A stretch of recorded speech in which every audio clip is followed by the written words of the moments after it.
Bienvenue dans l'émission La vérité de l'Évangile avec Andrew Womack, un ministère d'enseignement qui se concentre sur l'amour et la grâce inconditionnelle de Dieu. Toutes les choses que nous espérons, pour lesquelles nous travaillons et prions, nous les avons déjà, car Jésus nous les a données. Et maintenant, voilà Andrew. Bienvenue dans notre émission La vérité de l'Évangile. Hier, j'ai commencé une toute nouvelle série sur la puissance du partenariat. Elle existe en CD et en DVD. J'ai également un autre enseignement sur la gestion des finances qui couvre le sujet de la prospérité, au-delà de la question du partenariat. J'y aborde toutes sortes de questions sur le sujet. Nous avons également des témoignages de personnes qui ont fait l'expérience de la puissance de la prospérité dans leur vie, parce qu'elles sont parvenues à bien gérer ce que Dieu leur a donné. Nous disposons donc de nombreuses ressources sur ce thème, et je vous encourage à vous les procurer.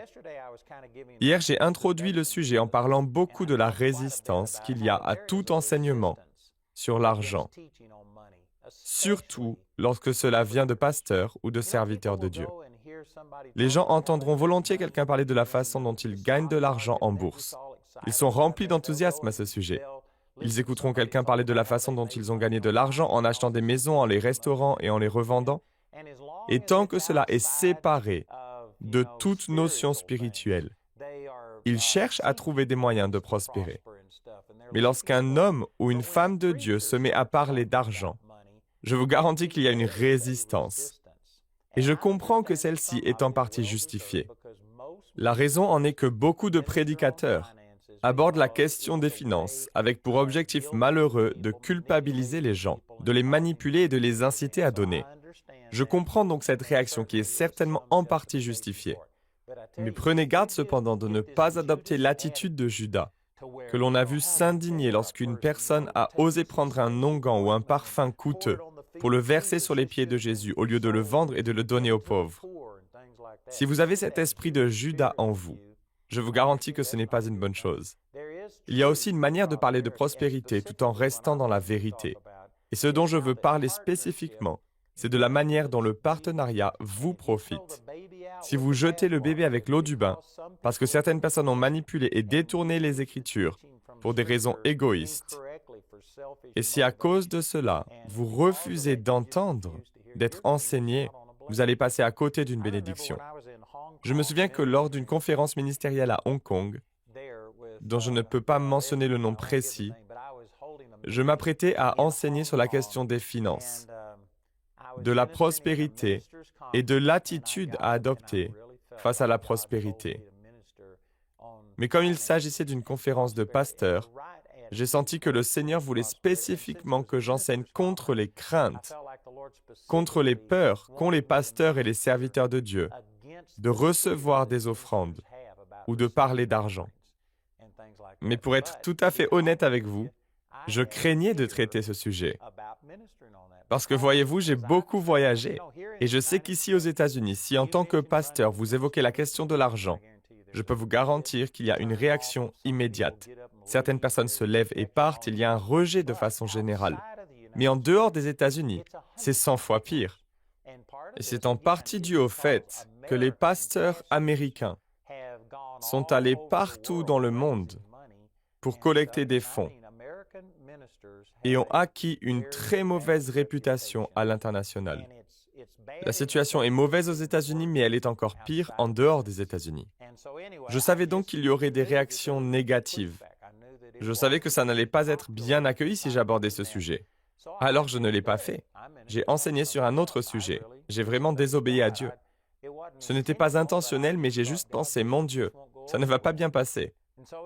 Ensuite, je suis allé déjeuner avec le pasteur et son équipe, après le message du matin.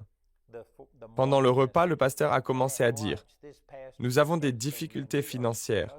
Nous avons besoin d'aide pour nos finances. Pouvez-vous, s'il vous plaît, enseigner sur ce sujet ?» J'ai enseigné le reste du déjeuner pendant 1 heure ou 2 à son équipe. Et quand cela s'est produit, c'était comme une confirmation par le Seigneur, me disant, « Je t'avais dit ce que tu devais enseigner. » Alors l'après-midi, quand j'ai commencé à enseigner, j'ai dit, « Vous savez, je vais changer complètement de sujet. et je vais enseigner sur un thème qui ne vous plaira probablement pas. J'ai demandé si vous pouviez citer un sujet que vous ne voulez pas entendre de la part d'un prédicateur américain. Si vous pouviez penser à la pire des choses qu'un pasteur américain pourrait enseigner, quel serait ce sujet? Immédiatement, et il devait y avoir 300 personnes dans cette audience. Et tous ces serviteurs de Dieu ont été unanimes pour répondre l'argent, les finances, la prospérité. Ils ont dit c'est la pire des choses et nous ne voulons jamais en entendre parler ici. Alors j'ai répondu, eh bien c'est exactement ce que Dieu m'a dit de faire. J'ai donc commencé à enseigner sur ce thème et je peux vous dire que c'était un terrain difficile, c'était un labour difficile. Mais à la fin de cette conférence, nous avons eu un grand nombre de personnes qui ont obtenu une percée dans ce domaine. Je ne vais pas m'étendre sur le sujet que j'ai abordé hier dans mon émission, mais j'ai utilisé cette parabole, tirée du chapitre 16 de Luc, où Jésus a raconté l'histoire d'un homme qui était un intendant et qui volait l'argent de son maître. Son maître l'a découvert et lui a dit « Mets tes comptes en ordre, je vais les inspecter et si ce que j'ai entendu est vrai, tu vas perdre ton emploi. » Il savait qu'il était coupable et il a continué à voler de l'argent. Mais ce qu'il a fait, c'est qu'il a pris cet argent et l'a utilisé pour soudoyer les gens, pour les influencer, de sorte que lorsqu'il a été licencié, il a pu aller les voir et leur dire « Vous vous souvenez comment je vous ai béni et diminué votre dette? Pouvez-vous m'aider maintenant ?» Et il a commencé à faire usage de l'argent et le maître l'a admiré parce qu'il avait utilisé son argent pour influencer l'avenir. Ensuite, j'ai utilisé Luc 16:9 où Jésus a pris cette parabole pour en faire une application concrète. Il a dit « Utilisez l'argent pour influencer les gens, pour vous faire des amis. Utilisez l'argent pour toucher la vie des gens et vous faire des amis de sorte que lorsque vous mourrez, vous entrerez au ciel avec toutes ces personnes qui vous accueilleront. » Et je parlais de cette application qui consiste à utiliser l'argent pour affecter votre futur, votre avenir éternel. Vous ne pouvez pas envoyer de l'argent au ciel. On n'utilise pas d'argent au ciel, mais on peut utiliser l'argent dans cette vie pour toucher la vie des gens avec l'Évangile et les voir transformés. Ils naissent de nouveau, leurs mariages sont sauvés, leurs corps sont guéris et toutes sortes de victoires sont obtenues. Et puis quand ils arriveront au paradis, ils seront là à vous attendre pour vous accueillir au ciel. Donc vous pouvez véritablement prendre quelque chose qui est temporaire, temporel, qui ne durera pas pour l'éternité, mais vous pouvez l'utiliser pour toucher le cœur des gens et changer leur cœur. Et cela durera pour l'éternité. Dans un sens, vous ne pouvez pas envoyer l'argent au ciel, mais vous pouvez utiliser l'argent pour toucher la vie des gens et cela ira au ciel. Et vous aurez des amitiés et des relations tout au long de l'éternité, grâce à l'utilisation de votre argent. C'est ce que Jésus a dit au chapitre 16 de Luc au verset 8. Laissez-moi vous lire un verset qui se trouve juste après. Au verset 10, il est dit « Celui qui est fidèle dans les petites choses l'est aussi dans les grandes, et celui qui est malhonnête dans les petites choses l'est aussi dans les grandes. » Généralement, nous prenons ce verset et nous l'appliquons à toutes sortes de situations. J'ai moi-même déjà dit à nos étudiants que si vous voulez être pasteur d'une méga-église, vous ne devez et souvent ne pouvez d'ailleurs pas sauter directement en haut de l'échelle. Vous ne commencez pas au sommet, vous devez commencer par le bas de l'échelle et faire votre chemin vers le haut. Il faut être prêt à enseigner l'école du dimanche, vous devez être prêt à enseigner une classe d'école biblique. Vous devez être prêt à être un pasteur associé. Vous devez accomplir certaines choses. Il y a des étapes et des niveaux. Ces applications sont tout à fait valables. Elles ne sont pas erronées. Mais dans le contexte, Jésus parlait spécifiquement d'argent. Et il disait que si vous n'êtes pas fidèle dans ce qui est le plus petit, à savoir l'argent, alors qui pourra vous faire confiance avec les plus grandes richesses, les richesses véritables? Si vous avez été injuste avec l'argent, vous serez injuste dans d'autres choses. C'est ce que Jésus a dit. Si vous ne pouvez pas faire confiance à Dieu et utiliser votre foi et donner en croyant que lorsque vous donnez, il vous sera donné en retour, alors vous vous trompez vous-même si vous pensez pouvoir faire confiance à Dieu pour votre guérison, pour votre délivrance, pour votre mariage, pour votre salut et dans d'autres domaines. Jésus a considéré que faire confiance à Dieu dans ce domaine de l'argent était la moindre utilisation de sa foi. C'est très significatif et ce n'est pas ce que la plupart des gens pensent. J'ai déjà eu des gens qui se sont mis en colère contre moi. C'était à l'époque où je n'étais encore qu'à la radio, avant de passer à la télévision. Lorsque j'enseignais la prospérité à la radio et que j'expliquais que si vous donnez, Dieu vous bénira en retour, quelqu'un a écrit à la station de radio de Brighton, dans le Colorado, où je passais, et a menacé de me poursuivre en justice. Il voulait mon adresse pour pouvoir me poursuivre en justice, pour avoir utilisé du temps à la radio pour parler d'argent. Il disait, c'est pour les super saints, c'est pour les gens dont vous savez qu'ils sont des chrétiens matures. Vous devriez utiliser votre temps d'antenne pour parler de l'essentiel et dire aux gens comment être sauvés. Mais Jésus dit exactement le contraire. Jésus a dit que si vous n'êtes pas fidèle dans ce qui est le plus petit, alors vous ne serez pas fidèle dans les plus grandes choses. Et il parlait du fait que si vous ne pouvez pas faire confiance à Dieu dans ce domaine des finances, alors vous ne pourrez pas lui faire confiance dans d'autres domaines. Si vous ne me croyez pas, laissez-moi vous montrer quelques écritures. Ici dans Marc chapitre 10, un homme riche est venu voir Jésus. Et au verset 17, il est dit, « Comme Jésus se mettait en chemin, un homme accourut et se jeta à genoux devant lui. « Bon maître, lui demanda-t-il, que dois-je faire pour hériter de la vie éternelle ?» Maintenant, je ne vais pas me lancer dans une étude complète, mais si vous replacez cela dans son contexte, Jésus avait déjà été banni par les scribes et les pharisiens, qui étaient les chefs religieux. Ils avaient annoncé que si les gens venaient le voir, il serait chassé de la synagogue. Voici un homme qui était prêt à se compromettre avec Jésus. Il a même couru et est tombé à ses pieds, montrant ainsi un certain attachement et une certaine dévotion à Jésus. Donc vous devez mettre cela dans le contexte approprié. Cet homme allait probablement être expulsé de l'église, de la synagogue, pour être venu et s'être associé à Jésus. Il avait donc un certain degré d'engagement. Savez-vous que si quelqu'un entrait dans la plupart des églises aujourd'hui, courait dans l'allée, tombait à genoux devant l'autel et disait « Je veux faire partie de cette église », je vous garantis que 99 églises sur 100 accepteraient immédiatement cette personne à cause de cette démonstration d'engagement apparent. Jésus, lui, allait au-delà des actions, des apparences des gens, et il regardait au cœur. Et Jésus pouvait percevoir que cet homme n'était pas tout à fait droit avec lui. Et donc, il lui a dit au verset 18, « Pourquoi m'appelles-tu bon ?» Cet homme avait dit, « Bon maître, que dois-je faire pour hériter la vie éternelle ?» Jésus répondit, « Pourquoi m'appelles-tu bon ? Personne n'est bon, si ce n'est Dieu seul. » En d'autres termes, il lui dit, « Soit je suis Dieu, soit je ne suis pas bon. » Il y a des gens qui pensent que Jésus était un grand exemple. Il était le plus grand exemple d'amour. Et ils diront qu'il est toutes ces choses, mais qu'il n'est pas Dieu. En réalité, ou bien Jésus était Dieu et il était bon parce qu'il était Dieu, ou bien Jésus était un charlatan absolu. Parce que Jésus a dit qu'il n'y a pas d'autre chemin vers le Père que par lui. Jean chapitre 14, verset 6. Et à de nombreux autres endroits. Jésus a proclamé qu'il était Dieu, qu'il était le seul chemin vers Dieu le Père. Et donc soit il était celui qu'il disait être, et il était bon, parce qu'il était Dieu manifesté dans la chair, soit Jésus était un charlatan. Pour le moins, on pourrait dire qu'il se faisait des illusions, il se trompait lui-même, ou au pire, qu'il était un imposteur. Et je vous garantis que Jésus était exactement qui il disait être. Et donc, dans un sens, ce qu'il dit à ce jeune homme, c'est que soit tu me considères comme étant Dieu, soit tu arrêtes de m'appeler bon. Et regardez la réponse de cet homme au verset 20. Il répondit et lui dit « Maître ». Maintenant, voyez, au verset 17, il a dit « Bon maître » et Jésus l'a interpellé en lui disant « Écoute, je ne suis pas seulement bon. Si je ne suis pas Dieu, je ne suis pas bon. Alors soit tu arrêtes de m'appeler bon et tu ne me considères pas comme Dieu, soit tu me considères comme Dieu. Et alors tu peux m'appeler bon. » Et donc vous savez ce qu'il a fait au verset 20? Il lui répondit « Maître ». Il a laissé tomber le bon. Jésus a correctement perçu que cet homme n'était pas aussi déterminé que ses actions le laissaient supposer. Jésus regarde au cœur.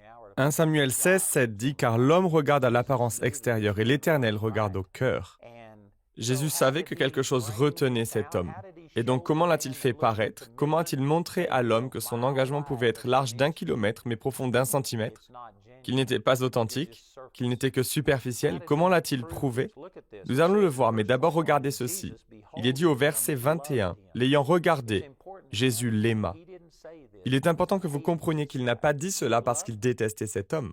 Il l'aimait. Il voulait que cet homme réponde. Mais il n'était pas prêt à s'abaisser et à se contenter de le rejoindre sur un plan superficiel. Il appelait cet homme à un engagement plus profond. Et regardez ce qu'il lui a dit. Il lui dit, « Il te manque une chose, va vendre tout ce que tu as, donne-le aux pauvres et tu auras un trésor dans le ciel. Puis viens, charge-toi de la croix et suis-moi. » C'est énorme, vraiment énorme. Il a dit à cet homme de vendre tout ce qu'il avait et de le donner aux pauvres. Pourquoi a-t-il fait cela? Parce qu'au chapitre 16, verset 10 de Luc, « Si vous n'êtes pas fidèle dans ce qui est le plus petit, vous n'êtes pas fidèle dans les plus grandes choses. » Cet homme a confessé.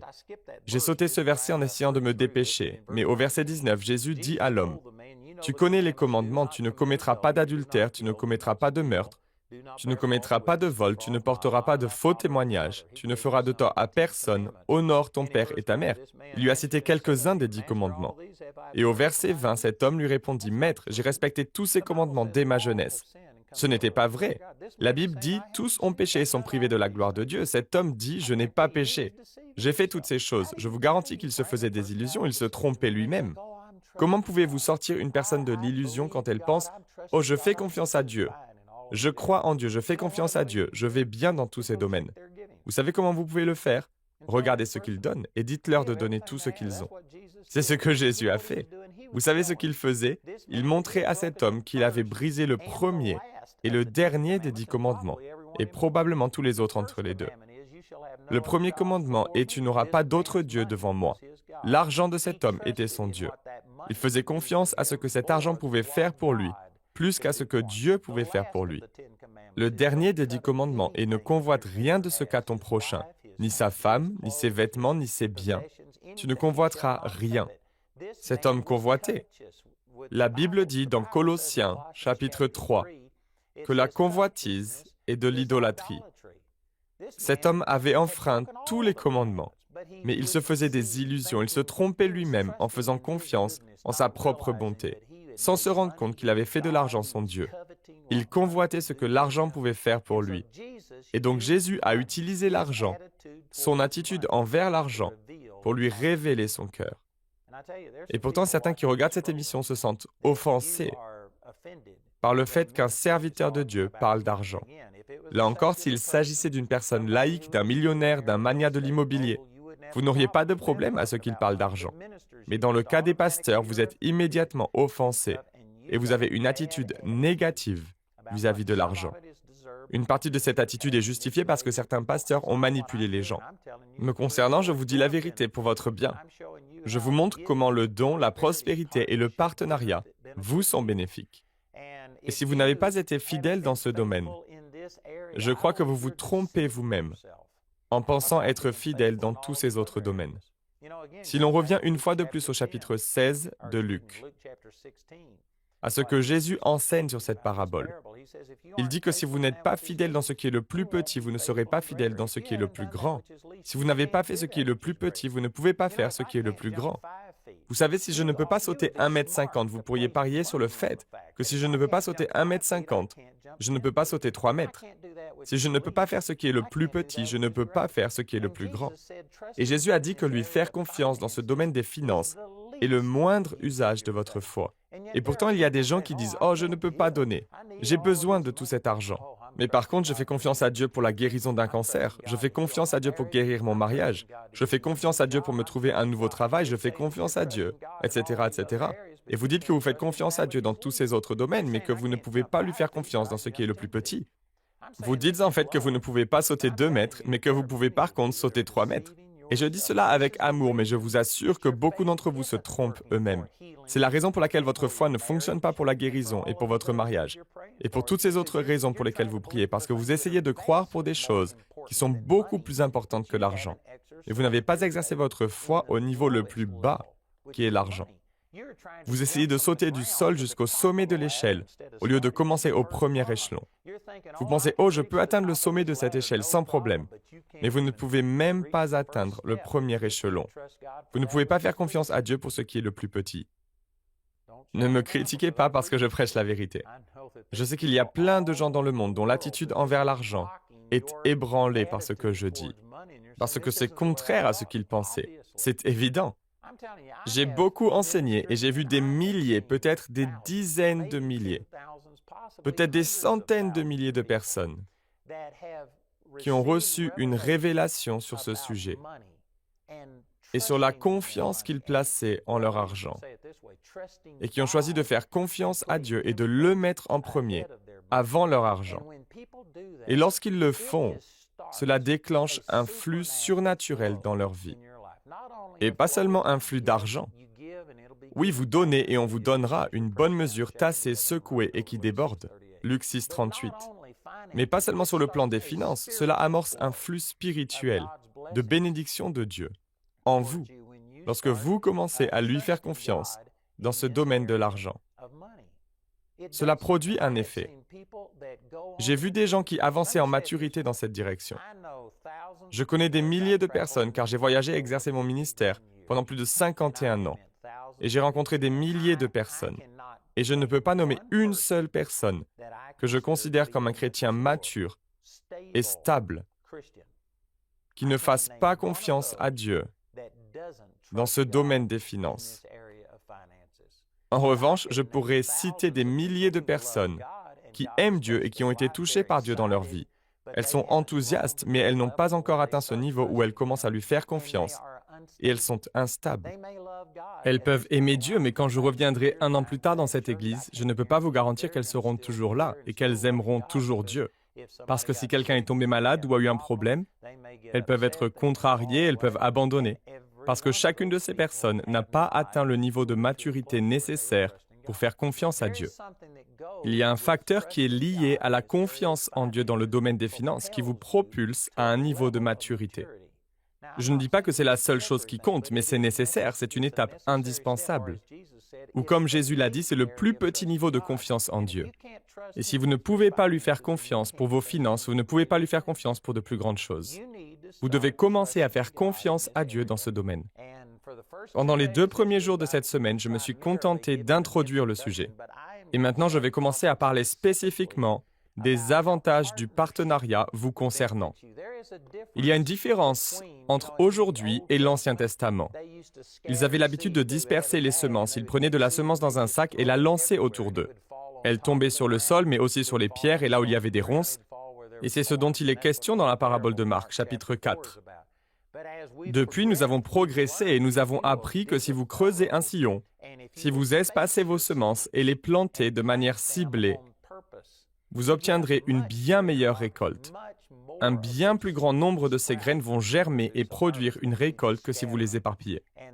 Et c'est là toute la différence entre donner de temps en temps, donner de manière émotionnelle à chaque fois qu'il y a un problème ou un besoin, ce qui revient à jeter sa semence et à la disperser. Vous obtiendrez quelques résultats, mais lorsque vous commencerez à vous impliquer en tant que partenaire et à donner délibérément de façon régulière, comme le dit Paul dans le chapitre 16 de 1 Corinthiens, mettez de côté chaque semaine, le premier jour de la semaine, ce que vous allez donner à Dieu. Lorsque vous commencez à donner délibérément de cette manière, cela revient à planter dans des sillons, à espacer vos semences plutôt que de simplement les éparpiller. Vous obtiendrez un retour beaucoup plus important.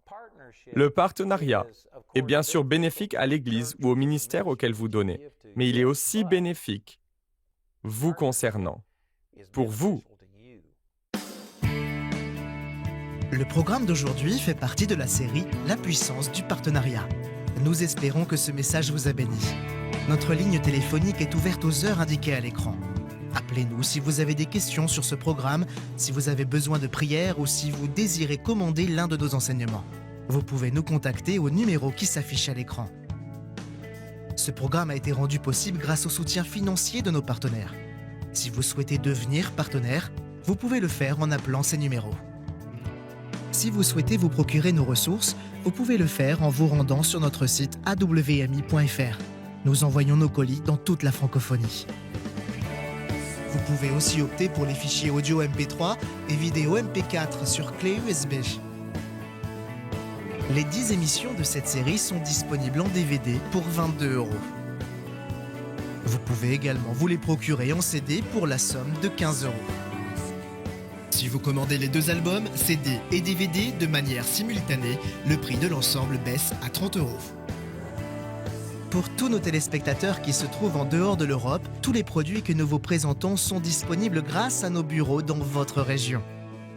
Vous pouvez les contacter grâce aux détails qui s'affichent sur votre écran afin de connaître le prix dans leur monnaie locale. Andrew a à cœur que chacun puisse écouter ou regarder ce programme à sa convenance et puisse le partager avec d'autres. Si vous ne pouvez pas vous permettre d'acheter cette série, nous vous enverrons un lien afin de télécharger gratuitement l'enseignement de cette semaine en version audio MP3. Pour cela, il suffit de nous appeler. Notez que vous ne pouvez profiter de cette offre qu'en appelant notre ligne téléphonique. Vous pouvez nous appeler dès maintenant au numéro qui s'affiche sur votre écran. Nous nous ferons un plaisir de répondre à vos questions, de prier avec vous ou de vous aider à commander l'un de nos enseignements. Notre ligne sera ouverte pendant les heures indiquées à l'écran. Toutes les ressources d'Andrew en français se trouvent dans les boutiques en ligne des sites internet de nos bureaux affichés à l'écran. Nous espérons avoir de vos nouvelles aujourd'hui.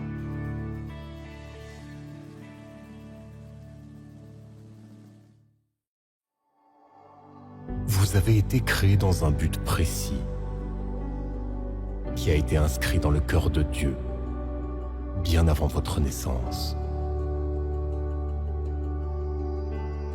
Il vous appelle à le découvrir. Vous êtes né pour un temps comme celui-ci, pour être un disciple, pour tourner le dos au monde et suivre Dieu. Vous avez été créé avec une destinée que vous seul pouvez accomplir et réaliser. Allez donc, faites de toutes les nations des disciples. Baptisez-les au nom du Père, du Fils et du Saint-Esprit, et enseignez-leur à mettre en pratique tout ce que je vous ai prescrit. Et moi, je suis avec vous tous les jours, jusqu'à la fin du monde. Nous voulons vous aider à connaître Dieu, à faire l'expérience de son amour inconditionnel. Nous voulons vous équiper et vous donner les moyens d'être quelqu'un qui change le monde. Bonjour, je suis Andrew Mack et je voudrais vous informer que nous avons maintenant une école biblique Charis à Nice, en France. Elle fonctionne sous le système hybride, c'est-à-dire que les étudiants se réunissent quelques samedis dans l'année. Mais nous avons dorénavant aussi des cours par correspondance. Pour certains d'entre vous, le fait de vous déplacer ne serait-ce qu'un samedi par mois est impossible. Si c'est votre cas, nous avons une solution et il vous est toujours possible de suivre les cours grâce à l'école biblique Charis en ligne. Notre cursus par correspondance a maintenant été traduit en français et ainsi, où que vous soyez géographiquement, vous pourrez bénéficier des cours de notre école biblique. Je peux vous garantir que la chose la plus importante que vous puissiez faire dans votre vie, c'est de prendre la parole de Dieu et la semer dans votre cœur. C'est la semence qui fait pousser tout le reste dans le royaume de Dieu. Dieu a dit, c'était dans l'Ancien Testament, mais cela nous concerne aussi aujourd'hui. Il a dit que son peuple était détruit par manque de connaissance. Le manque de compréhension de la parole de Dieu est à la racine de tous nos problèmes. Nous avons donc rendu notre cursus disponible. Et si vous n'êtes pas en mesure de vous déplacer à Nice, en France, là où se trouve notre école biblique, il vous sera malgré tout possible de suivre nos cours en français par l'intermédiaire de notre école biblique Charis par correspondance. Les informations à ce sujet vont s'afficher à l'écran et je vous encourage à vous renseigner et à envisager de faire le pas de devenir étudiant de notre école biblique Charis.